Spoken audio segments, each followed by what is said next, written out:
apart from perhaps a few special cases. But essentially, the market is, we're in a bear market, and some people may not realize that or think that, but this is a bear market in terms of retail activity.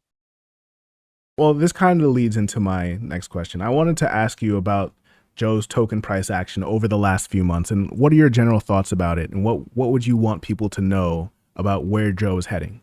Yeah, common question in the community at the moment. It's obviously not been favorable. It's basically just been down only since like December, right? Just being transparent and open there. But the wider market backdrop is one which is similar. Nothing's really gone up apart from perhaps a few special cases. But essentially, the market is, we're in a bear market, and some people may not realize that or think that, but this is a bear market in terms of retail activity. It's just pretty much been down since September. So like Joe token price specifically, I would say up until very recently, it was still in a pretty high inflation kind of emissions schedule, like a 4-year or just under 4-year emission schedule. It was front loaded to pump out and distribute Joe token price. The curve we're on now is much more kind of stable, and we're almost hitting that point of about, I think it's like 65%, 70% minted on that emission schedule. So I think, so what is it, about 320 million Joe tokens in total. The max Joe tokens, there are 500 million. So we're quite far along, and there's about just over 2 years left of the schedule that we have. We're approaching a point where the inflation isn't really that bad, the dilution isn't that bad, and it's going to be pretty steady on from here. People are specifically saying Joe is an inflation token, or it's disinflationary, and we're at the point of where there is a much more kind of steadier emissions of Joe to yield farmers on the platform. We're pretty confident with a number of tokenomics updates that we've recently done or very close to completing, that Joe's going to hit a balance at some level at some point very soon. And I think we're going to restore, depending on the market backdrop, we'll start to see value return for Joe token. Yeah, I would definitely agree that the wider market, with a few exceptions, like less than a handful of exceptions, has been in a bear market. Everybody's going through it right now. I would want to ask you to kind of expand a little bit on what you just said, with some revisions to the tokenomics. Well, first, what's the current utility of the Joe token? And then second, what plans do you have for the future utility of the Joe token? The utility question is such a big one, right? It's like, what is the utility token of Joe? And you see this in almost every community, what's the utility of X or Y, Z token? Many people just view a DEX token fundamentally as something which you just farm and dump. And there is a certain element of that in perhaps other DEXs, but the Joe token specifically has more utility than the vast majority of tokens I can think of. It's not just a DEX token. There are a number of things you can do with Joe. And I guess I'll just kind of touch on all of those shortly, but there are over 50,000 Joe token holders, more than any other coin or any other token, in the Avalanche ecosystem, excluding Avalanche itself, the Avax token and a couple of stables, like the most widely adopted stables. There's obviously fundamentally a large amount of utility there to essentially have that amount of token holders. And recent changes that we've made to the Joe token, I'll go through these in high level. So basically, you can use Joe token. Well, one, it's a collateralizable token, so you can deposit it in decentralized lending protocols and borrow against it. You can use it for launches via Rocket Joe.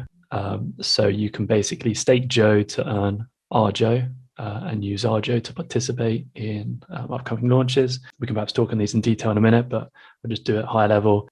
You've got Joe token into sJoe, which is essentially you're staking Joe you're staking your tokens and earning a stablecoin reward.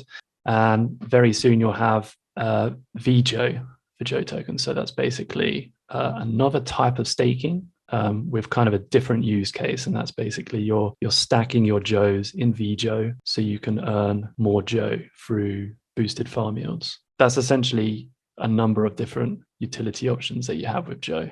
Can I ask you on that topic of sJoe, what is the real advantage, or kind of what's the difference between sJoe and what used to be xJoe? Yeah, so sJoe is our kind of revision of xJoe. So I'll explain what xJoe was. First of all, it was essentially, we took that model from xSushi, which came from Ethereum, so mainnet. And the reason that there was this kind of xSushi was to avoid, was to provide an interest-bearing token that was gas efficient, which is very obviously useful in Ethereum with those high gas costs.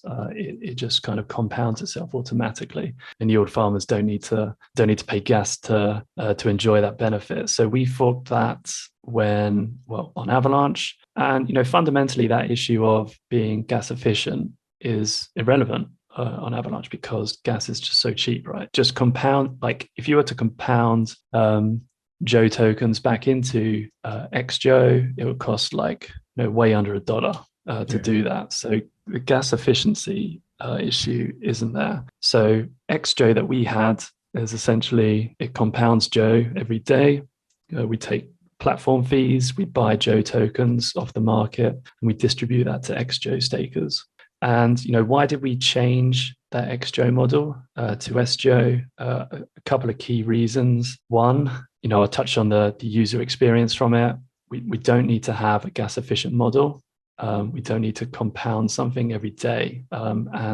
Actually, it's kind of similar to auto compounding. It's kind of useful in that perspective, but it was creating a huge barrier to conversion. There was a lot of people that just didn't understand it. It led to lots of community questions, and that's just the surface. It's like an iceberg. You don't actually know the barrier to conversion. You only see what comes through in the community. So we know that there was a conversionary issue with people just not understanding the model. And if you don't understand it, if you can't realize or see those gains, then it's likely going to be turning off a lot of people from staking into xJoe in the first place. So we wanted to make a product that's just more accessible and more friendly to first-time DeFi users.